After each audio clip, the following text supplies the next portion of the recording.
السلام علیکم. نن زموږ د قرآن پاک تعلیم نه د سورة البقره آیات نمبر 55 د پښتو ترجمه.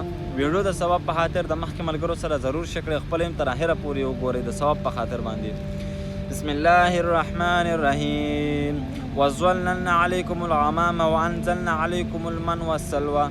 او موږ په تاسو باندې د ورځې سوری وکړو په بني اسرائیلو باندې، هغه وخت کې چې بني اسرائیل و ډېره په سخته ګرمۍ کې او په انور باندې. الله پاک به د بره نه د ورځې سوری وکړو. من والسلوى علما وایي چې دا یو خاص قسم مرغۍ وي بټیر، او د هغې سره څه خواږه یعنې د شات په شانتې څه و بني اسرائیلو ته به الله پاک تازه تازه دغه ورکول. کلو من طیبات ما رزقناکم. الله پاک بني اسرائیلو ته وایي چې خورئ دغه پاک شیزونه چې کوم موږ تاسو ته روزي درکړې ده.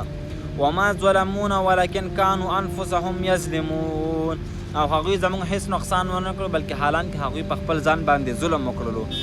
ځکه چې بني اسرائیلو الله پاک ویل چې تا کومه روزي موږ ته راکړې ده او دا کومه راکوې دا موږ نه خورو، او موږ غواړو چې ښار ته لاړ شو او نوره سبزي وخورو.